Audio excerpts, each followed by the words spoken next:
Bonsoir. À la une de l'actualité, après la fête de Ramadan hier, l'heure est au bilan. Le bilan médical fait état de 11 cas d'accident, dont un mortel. Et du côté de la police, l'on parle de 4 cas d'accident, dont un mortel. Les détails, c'est dans un très bref instant.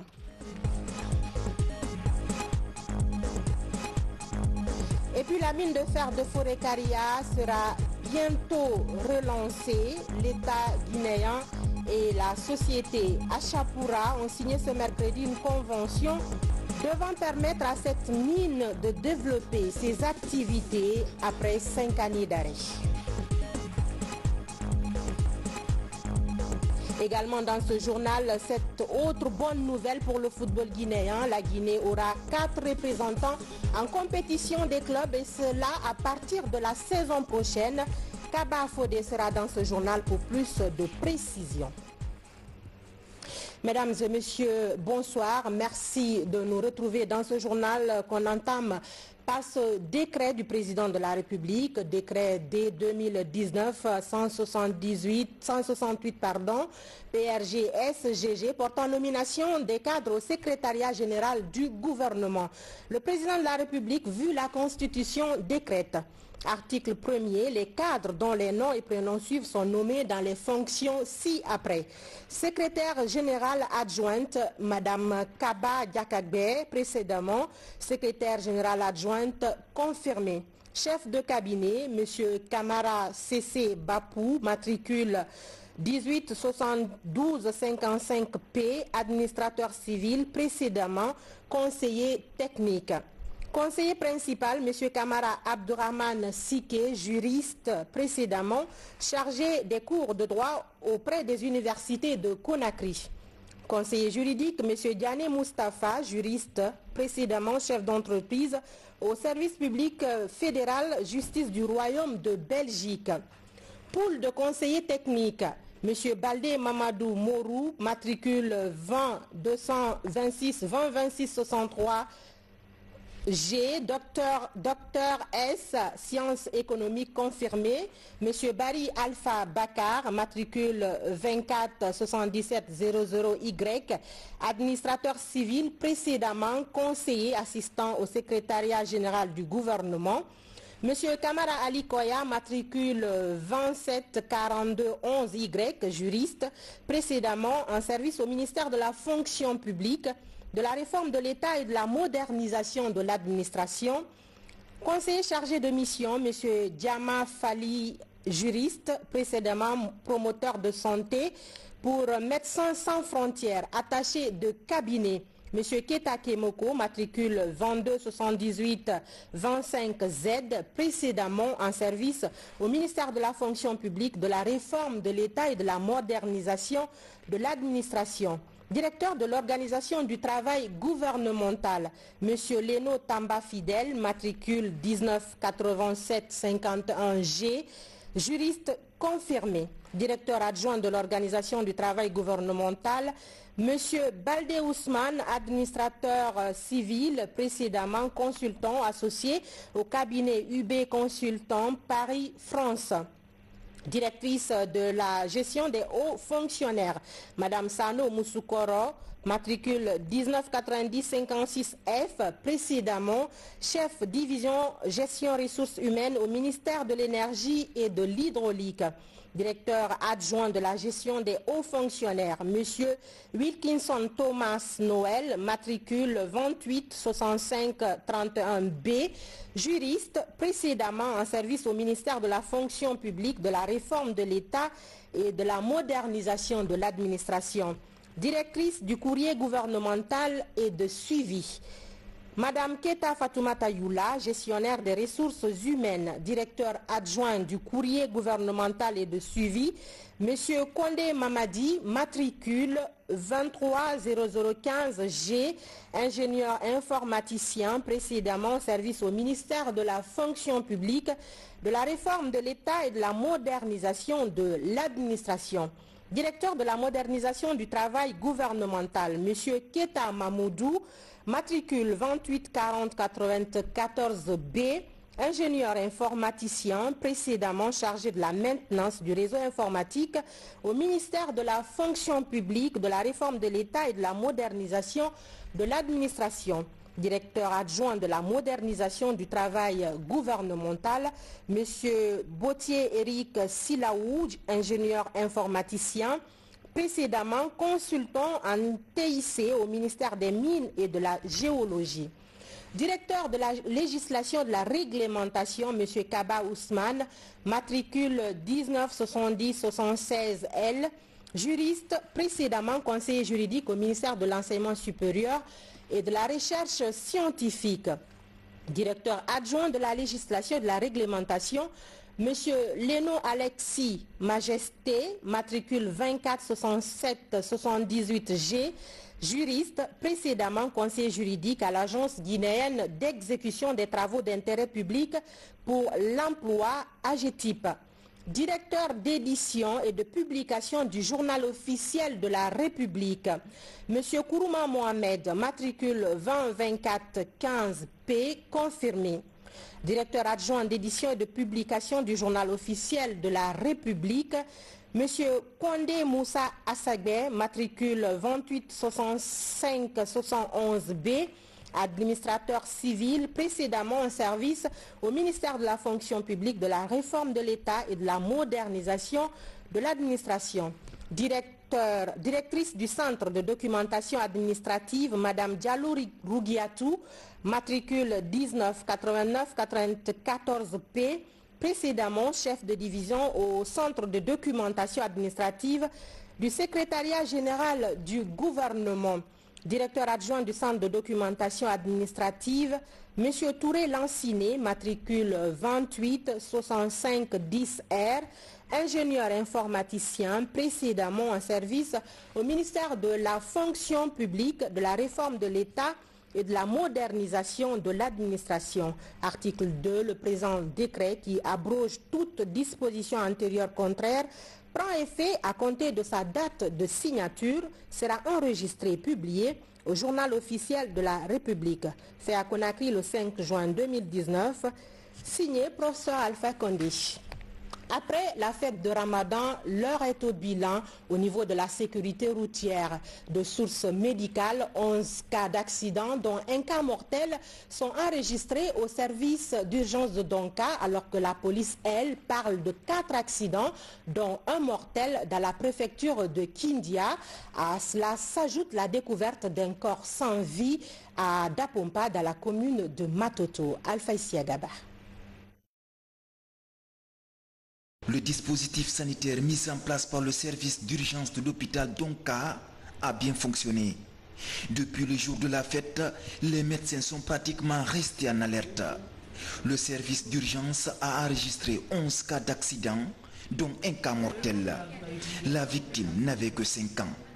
Notre équipe de reportage a vécu l'arrivée du tout dernier cas d'accident de cet après-midi. Un jeune d'une trentaine d'années est percuté par un motard à Bambeto. Elle vient derrière moi, elle m'a tapé. Je suis tombé. Maintenant, je fais mal ici avec ma tête.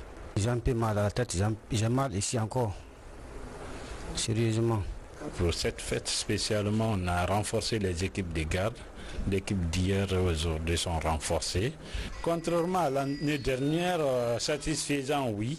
Même s'il y a eu 10 cas et un cas de décès, parce que les autres années, souvent, il y a plus de cas d'accidents, surtout beaucoup d'enfants accidentés lors des fêtes qu'on n'a pas constaté cette année.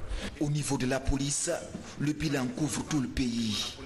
4 cas d'accidents graves de la circulation sont déclarés, dont un cas mortel à Kindia. Mais la police signale également la découverte d'un corps sans vie à Dapompa, dans la commune de Matoto. Contrairement aux années précédentes, ce bilan est moins lourd. Et cette fois-ci, ce que nous avons observé, c'est que les populations d'une manière générale ont observé ce civisme, parce que nous n'avons pas enregistré suffisamment de mineurs au volant. Ça, c'est dû au fait que les parents ont compris qu'il ne fallait pas remettre les véhicules aux mineurs pour commettre des dégâts. Les résultats ici obtenus, comparativement aux années passées, sont des résultats globalement satisfaisant, bien qu'il y ait eu un cas de mort.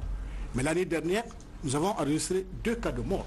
Et cette année, il n'y a eu qu'un seul cas de mort enregistré au niveau de la ville de Kindia et notamment à Kondita, comme vous l'avez suivi. Pour assurer continuellement la sécurité des usagers de la route, les agents des compagnies mobiles d'intervention et de sécurité et de la direction centrale de la police judiciaire vont continuer à travailler avec ceux de la police routière pour renforcer les dispositifs déjà mis en place. Dans l'actualité également, notre environnement se porte mal. La dégradation a atteint des niveaux inquiétants alors que les conditions de vie sur Terre dépendent essentiellement de la santé environnementale. En ce 5 juin, Journée internationale de l'environnement, une attention particulière est accordée à la pollution atmosphérique. Je vous invite à suivre la déclaration commentée du ministre de l'Environnement avec notre reporter Mamadou Alpha Baldi. Dans un contexte de bouleversement climatique sans précédent, le monde s'apprête à célébrer la Journée internationale de l'environnement. Chaque année, la montée des températures atteint de nouveaux records et le phénomène pourrait encore s'aggraver. Selon des chiffres fournis par les Nations Unies, 7 millions de personnes sont victimes de la pollution atmosphérique chaque année dans le monde. Les causes sont souvent connues. Pourtant, les actions pour les combattre s'avèrent encore inefficaces. Les sources essentielles de pollution de l'air qui sont les activités des établissements classés, l'incinération des déchets solides industriels, urbains et ménagers, les feux de brousse et les transports. La pollution atmosphérique est une urgence mondiale qui nous concerne tous. Aujourd'hui, une opérationnalisation d'actions communes pour mieux contrer le réchauffement climatique est en cours. La Guinée est partie prenante à plusieurs conventions internationales visant à lutter contre toute forme de pollution. Mais pour relever ce défi planétaire, la participation de tous est indispensable. L'objectif visé par cette journée est d'attirer l'attention de la communauté internationale sur l'importance de l'environnement, de susciter l'intérêt de la classe politique et le désir d'agir. Elle est mise en profit pour informer et sensibiliser les acteurs du développement afin qu'ils comprennent que leur participation active et effective à la gestion durable de l'environnement est essentielle et qu'ils doivent se fait changer favorablement leur comportement et attitude à l'égard des questions environnementales. Avec l'engagement conjugué de tous les acteurs, la pollution atmosphérique pourrait reculer et le cadre de vie s'améliorer. Mais pour y arriver, le monde doit changer de cap économique et industriel en privilégiant des modèles écologiques plus durables. Je vous le disais dans les titres, vers la relance de la mine de fer de Forécaria, l'État et la société Achapura ont signé ce mercredi une convention, un engagement entre le gouvernement et son partenaire afin de développer cette mine de fer en relançant ses activités après 5 années d'arrêt. Valérie Talimane, Mohamed Lamine Kaba. En arrêt depuis le 28 octobre 2014, les activités vont bientôt reprendre dans la mine de fer de Yomboeli à Forécaria. Après la procédure judiciaire menée par un cabinet d'affaires, ce jugement de fer revient dans le portefeuille de l'État. Cet après-midi, l'État guinéen, à travers le département des mines et de la géologie, a signé plusieurs accords avec la société indienne Achapura Ressources. L'acquisition et le développement du projet de l'ex-Forécaria Mining sont assurés. D'abord, c'est d'éviter de faire une liquidation classique, c'est-à-dire vendre les biens individuellement. Et j'ai eu le soutien du département, du ministre, du secrétaire général et des autres pour trouver un repreneur potentiel. C'est pour cette raison que ça a pris un certain temps et il fallait intervenir aussi auprès de la population pour leur expliquer la procédure que le cabinet avait à prendre. Nous avons exigé à ce que ces actifs-là soient rendus à l'État en contrepartie de l'appui que l'État apportait en mettant à disposition l'actif minier. Et c'est ce qui a été accepté par le syndic de liquidation après les procédures internes bien sûr de consultation d'usage et nous avons accompagné le processus jusqu'à ce que nous arrivions à un accord déjà entre le syndic de liquidation et le repreneur.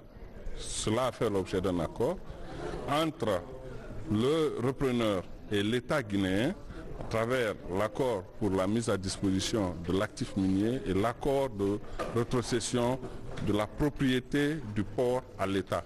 Ce projet est important en ce sens qu'il va non seulement permettre de créer de l'activité avec les emplois qui vont avec, malgré la taille modeste de la mine, l'activité portuaire pourra apporter quand même des bénéfices au niveau local.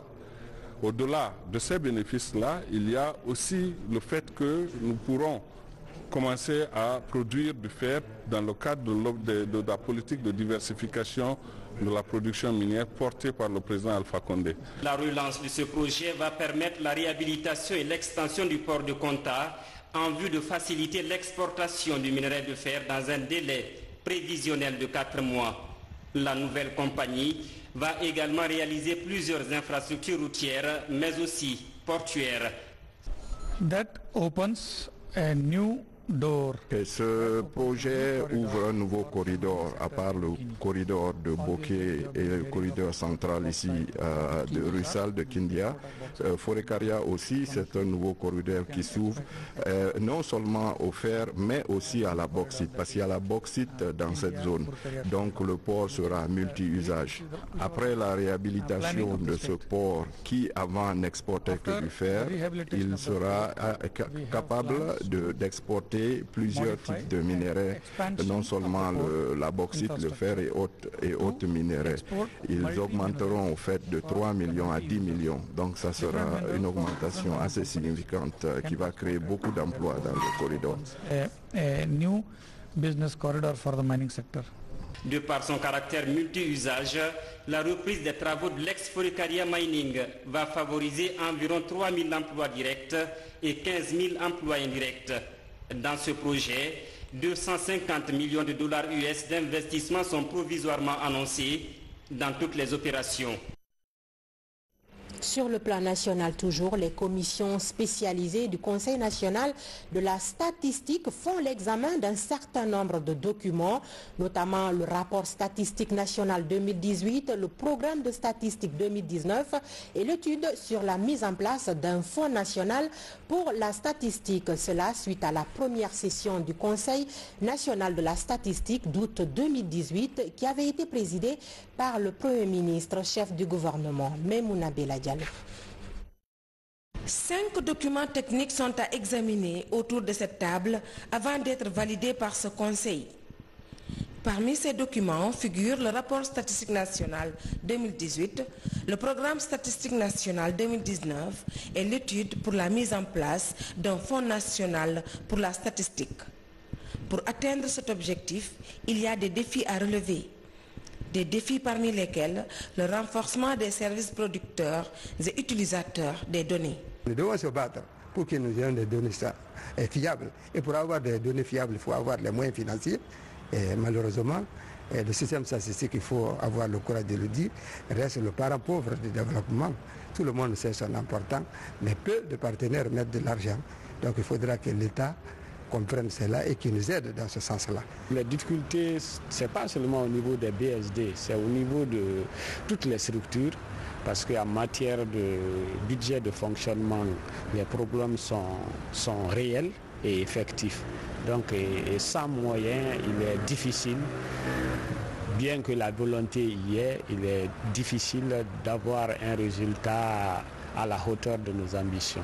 Le Conseil national de la statistique est l'espace d'échange autour du bilan des activités de l'année écoulée et de projection de perspectives. Comme il y a eu la première session du Conseil national de la statistique et nous préparons aussi la deuxième session pour l'année 2019, donc l'Institut national de la statistique va recommander au Conseil national de la statistique de dire à ces BSD vraiment de fournir les informations à temps parce que c'est un document de plaidoyer au niveau du gouvernement et des partenaires techniques et financiers. Cette réunion des commissions spécialisées du Conseil national de la statistique fait suite aux recommandations formulées en août 2018.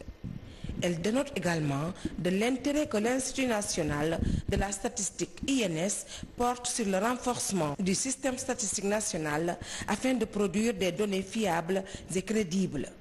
Des résultats pouvant permettre aux autorités de prendre de bonnes décisions.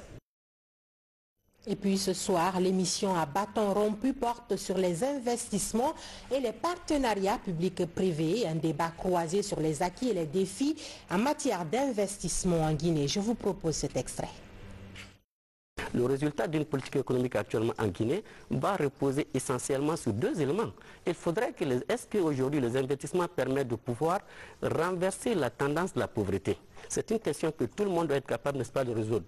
Ensuite, est-ce que les investissements actuels, par rapport à ce volume-là, on est capable aujourd'hui de renverser la tendance du chômage? Je veux vous avouer qu'aucun chef d'État, quelle que soit son envie de changer la situation, il ne peut pas par décret décider que toute la population ait du boulot.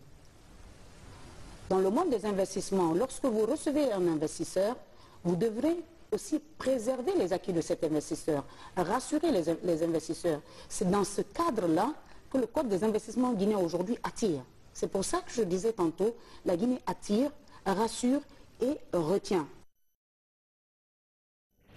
Vous suivrez l'intégralité de cette émission à 21h à la Radio Nationale et à 22h sur votre télévision nationale. Par ailleurs, la question de la protection sociale intéresse les médias publics et privés du pays. Un réseau de journalistes entend porter le flambeau des couches vulnérables. La plateforme vient d'être lancée en présence des institutions dont la vocation est de donner une visibilité à l'assistance sociale. Abdul Karim Kamara. En Guinée, les informations politiques, culturelles et sportives dominent les contenus fournis par les médias. Les sujets de société et portant sur la protection sociale sont encore marginaux selon quelques spécialistes. Pour pallier cette insuffisance, un réseau de journalistes est né.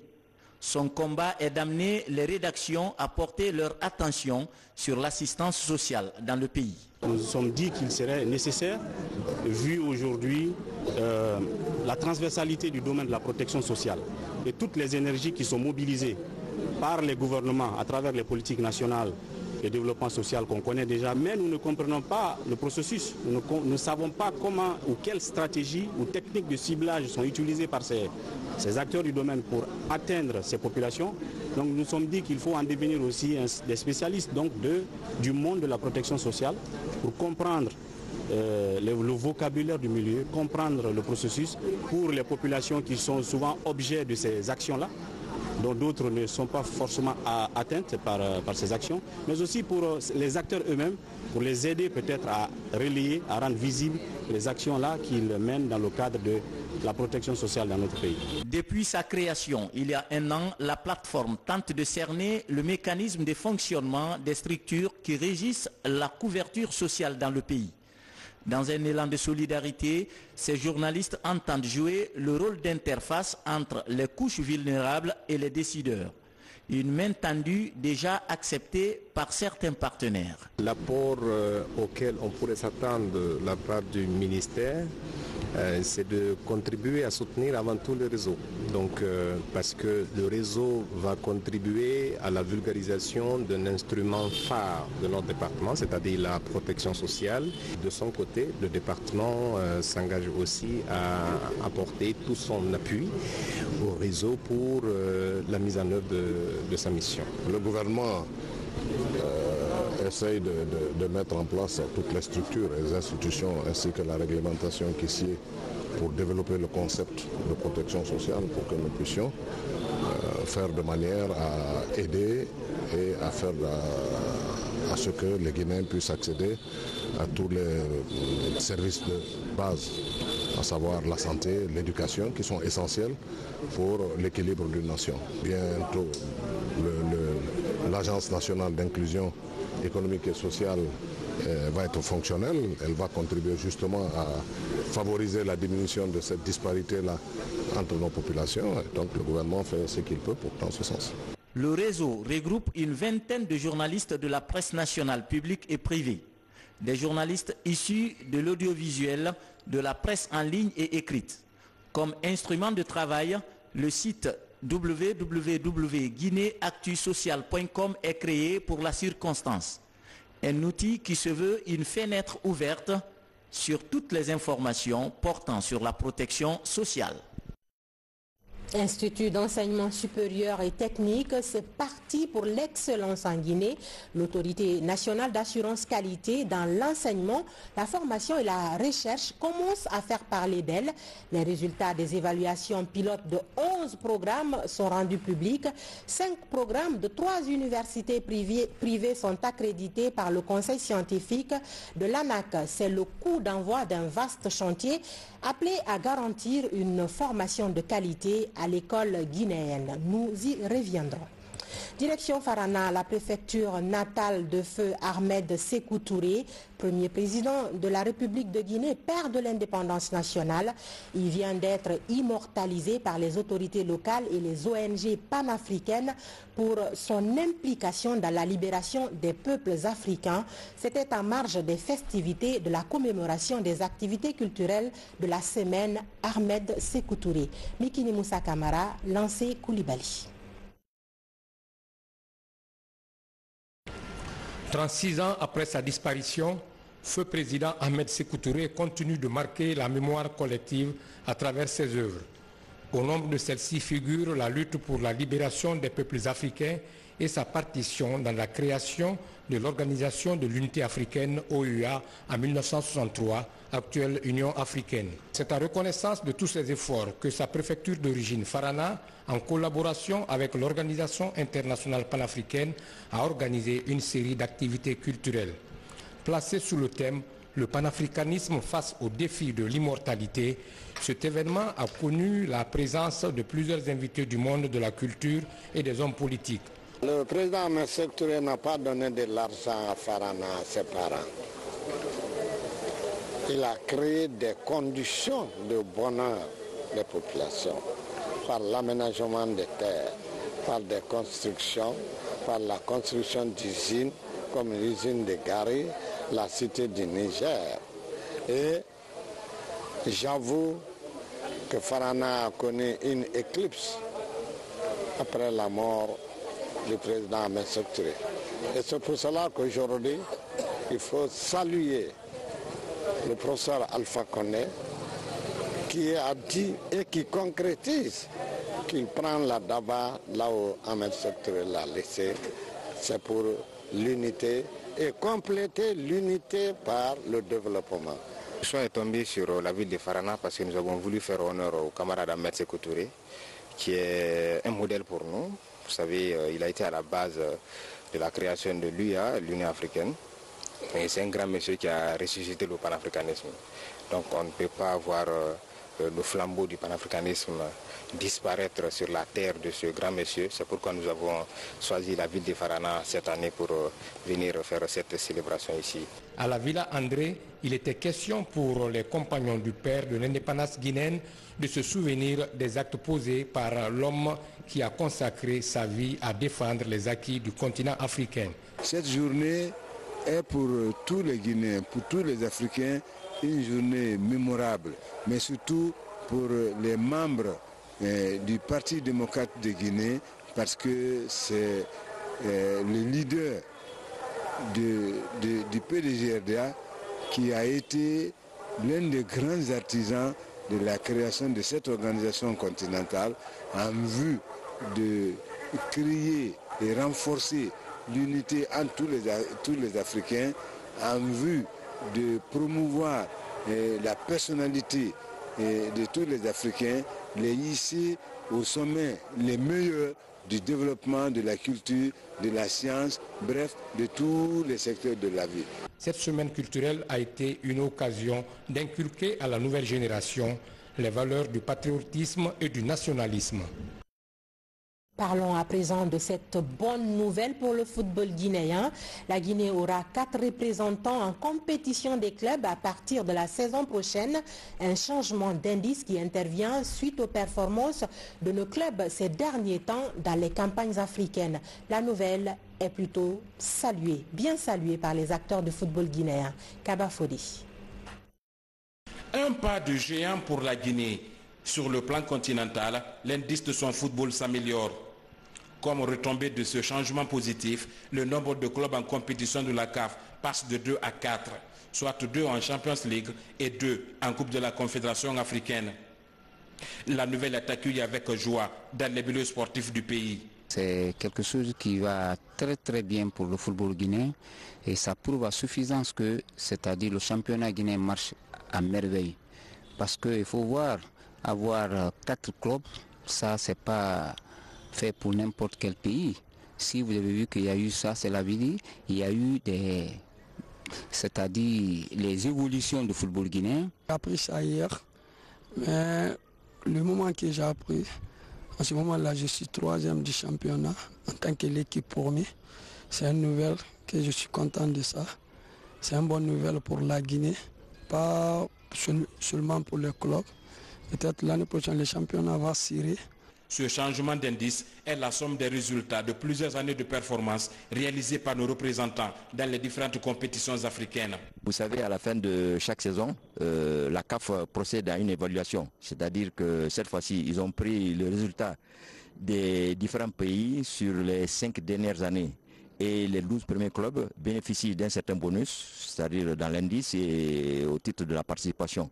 Donc à partir de cette saison, grâce aux performances du Orea Club, il faut le dire, qui 2 fois de suite s'est retrouvé en quart de finale de la Ligue des Champions, qui est la compétition la plus prisée et la plus importante au niveau de club. À peine la nouvelle tombée, à la Ligue guinéenne de football professionnel, l'on s'active déjà pour le choix des autres représentants pour la saison prochaine, en plus de Orea et du club industriel de Kamsar. Plusieurs facteurs entreront en ligne de compte. Par rapport au deuxième représentant de la Coupe de la CAF, nous nous sommes dit que puisque l'année prochaine nous avons déjà projeté, ce n'est pas par rapport à cette chose, à la qualification de la Guinée au niveau de la CAF avec ces 4 équipes que cette décision a été prise. Donc nous nous sommes dit que le deuxième du championnat, ça c'est un point qu'on est en train de discuter maintenant, le deuxième du championnat va accompagner l'Orea pour le Champions League, l'Orea pour la Champions League de la Coupe nationale, qui joue un match d'appui, et le gagnant de ce match d'appui puisse être le deuxième qui va accompagner le CK.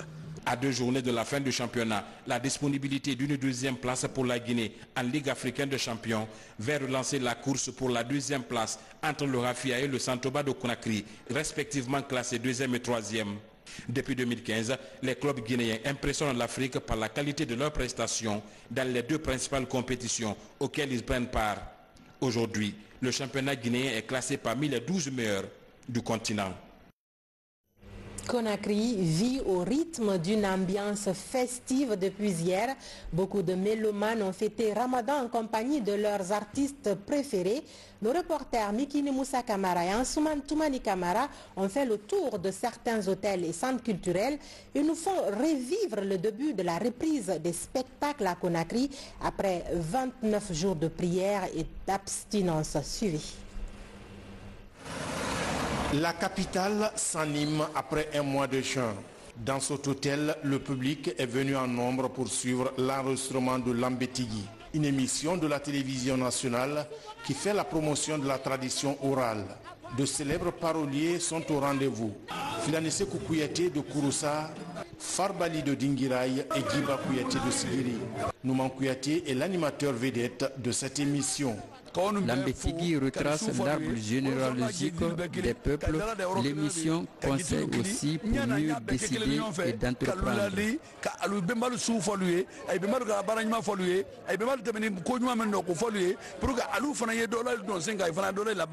Dans cet autre établissement hôtelier de Kaloum, c'est l'artiste Petit Kanja qui offre un concert. Les mélomanes vibrent sous la musique de l'homonyme de feu Sorikandia Kouyaté. Membres du gouvernement, journalistes, hommes d'affaires et autres sont au rendez-vous. Les messages de paix et de cohésion sociale sont véhiculés. Bonne fête de l'Aïd el-Fitr à tous les Guinéens et à toutes les Guinéennes, et plus particulièrement à notre cher président, le professeur Alpha Condé, que nous venons de terminer le mois saint de Ramadan dans la joie. Nous sommes en pleine forme. Ça a été un mois éprouvant, mais Dieu merci, ce soir nous sommes là pour clôturer cette fin de Ramadan et fêter cette joie avec notre artiste confirmé, Petit Kandja. C'est un sentiment de joie. Je salue la famille, je salue tous les Guinéens, partout où ils se trouvent. J'ai trouvé quand même que les Guinéens, quelles qu'en soient les circonstances, quand il y a la fête, les Guinéens se donnent la main pour célébrer le social ensemble. Au Palais du Peuple, pas d'affluence. L'artiste star Aweki présente son album à la Foké. Méconnu du grand public, l'artiste bénéficie pourtant du soutien d'une célébrité de la musique populaire guinéenne, Ibro Niamé. Aujourd'hui, c'est un jour spécial pour moi, parce qu'aujourd'hui, je suis là aujourd'hui pour mon frère Aweki. C'est son dédicace aujourd'hui, donc je suis venu pour le soutenir. Donc, je suis là aujourd'hui pour lui. Aucun incident n'a été enregistré au cours de ces concerts. D'autres spectacles vivants sont prévus tout au long de la semaine dans divers endroits de la capitale. Et oui, la fête de Ramadan se poursuit. Fini ce journal. Merci à vous de l'avoir suivi. Je vous souhaite du plaisir en compagnie des programmes de vos télévisions nationales. Je vous dis à demain à la même heure et sur la même chaîne. Bonsoir chez vous.